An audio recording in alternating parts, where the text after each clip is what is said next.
Assalamualaikum warahmatullahi wabarakatuh.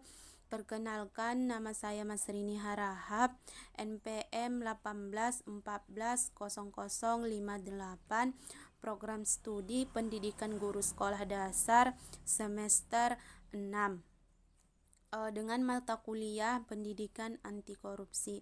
Saya mahasiswa dari Institut Pendidikan Tapanuli Selatan. Adapun tujuan saya membuat video ini untuk memenuhi tugas pendidikan anti korupsi. Di sini saya akan memaparkan ataupun menjelaskan isi dari makalah yang saya buat. Judul dari makalah yang saya buat yaitu penyebab dan motivasi korupsi. Langsung saja, yang pertama yaitu penyebab korupsi. Secara umum, faktor penyebab korupsi dapat terjadi karena faktor politik, hukum, dan ekonomi. Sebagaimana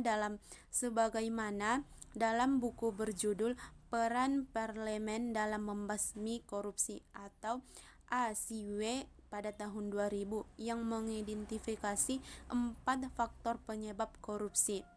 Yang pertama, faktor politik. Politik merupakan salah satu penyebab terjadinya korupsi. Hal ini dapat terjadi instabilitas politik, kepentingan politis para pemegang kekuasaan, bahkan ketika meraih dan mempertahankan kekuasaan. Menurut Susanto,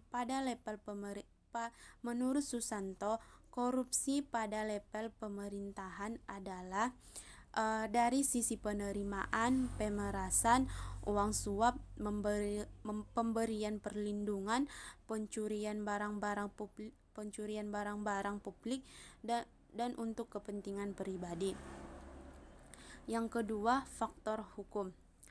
Faktor hukum bisa dilihat dari dua sisi. Di satu sisi dari aspek perundang-undangan dan di sisi lain lemahnya penegakan hukum.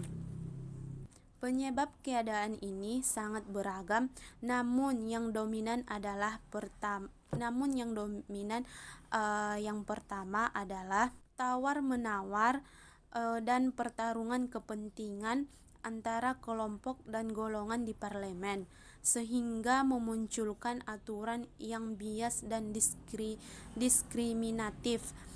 Kedua, praktek politik orang dalam pembuatan hukum yang berupa suap-menyuap, utamanya menyangkut perundang-undangan di bidang ekonomi dan bisnis. Akibatnya, timbul peraturan yang elastis dan multitafsir serta tumpang tindih dengan aturan lain, sehingga mudah dimanfaatkan untuk menyelamatkan pihak-pihak pemesahan. Yang ketiga, faktor ekonomi. Faktor ekonomi juga merupakan salah satu penyebab terjadinya korupsi.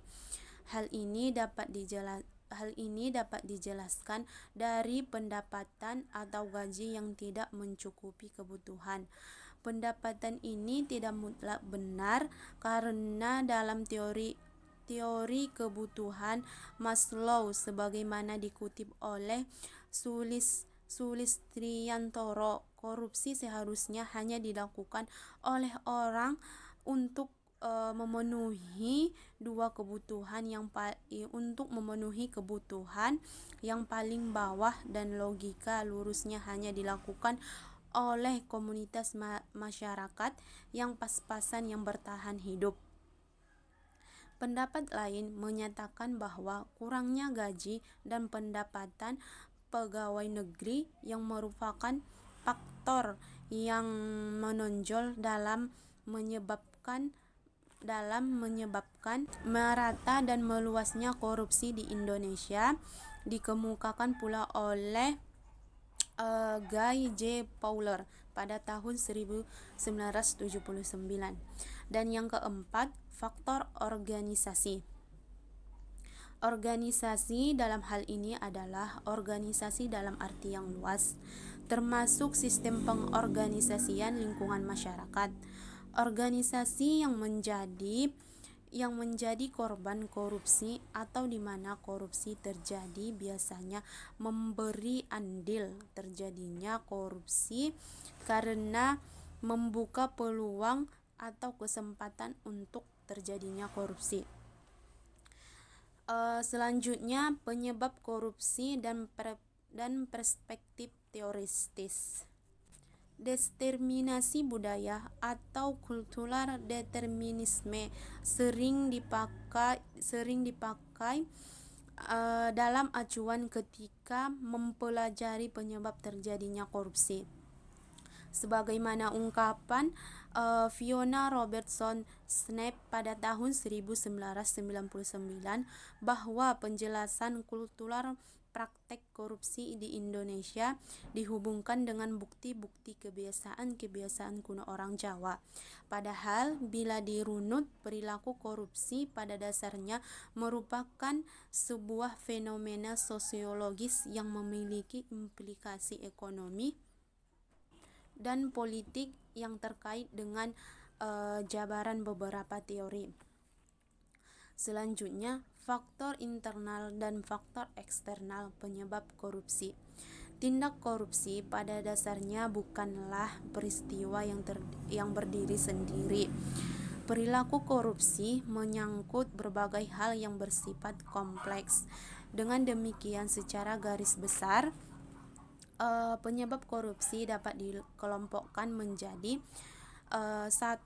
yang pertama, faktor internal. Faktor internal merupakan faktor pendorong korupsi dari dalam diri yang dirinci menjadi yang pertama, aspek perilaku individu. Selanjutnya, perilaku individu yang meliputi yang pertama, sifat tamak atau rakus manusia. Korupsi bukan kejahatan kecil-kecilan karena mereka membutuhkan makan.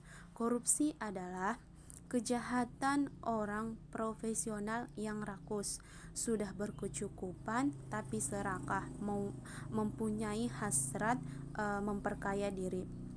Yang kedua, moral yang kurang sehat. Seseorang yang moralnya tidak kuat cenderung mudah tergoda untuk melakukan korupsi. Godaan itu bisa berasal dari atasan, teman setingkat, bawahannya, atau pihak lain yang memberikan kesempatan untuk itu. Yang ketiga, gaya hidup konsumtif. Kehidupan di kota-kota besar sering mendorong gaya hidup seorang konsumtif. Perilaku konsumtif bila tidak diimbangi dan pendapatan memadai akan membuka peluang seseorang untuk melakukan berbagai tindakan untuk memenuhi hajatnya. Yang keempat, aspek sosial. Perilaku korupsi dapat terjadi karena dorongan keluarga. Kaum behavioris mengatakan bahwa lingkungan keluargalah yang secara kuat memberikan dorongan bagi orang untuk korupsi dan mengalahkan sifat baik seseorang yang sudah menjadi traits pribadinya. Kemudian, dan yang kedua, faktor eksternal. Faktor eksternal merupakan pemicu perilaku korupsi yang disebabkan oleh faktor di luar dari perilaku. Dapat diperinci menjadi aspek sikap masyarakat terhadap korupsi, aspek ekonomi, dan aspek politis. Dan yang keempat, motivasi korupsi. Motivasi korupsi.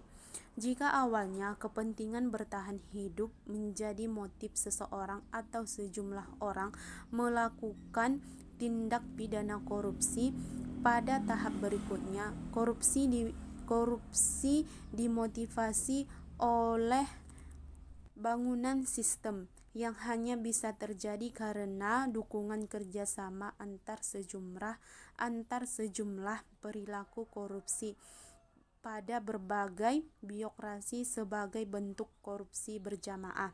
Menurut Abdullah Hehamanuha pada tahun 2005, motivasi korupsi dibagi dalam: yang pertama, korupsi karena kebutuhan; yang kedua, korupsi karena ada peluang; yang ketiga, korupsi karena ingin memperkaya diri; dan yang keempat, korupsi karena ingin menjatuh. Demikianlah hasil dari pemaparan dari makalah yang saya buat. Apabila ada kesalahan, saya mohon maaf. Saya akhiri dengan salam. Wassalamualaikum warahmatullahi wabarakatuh.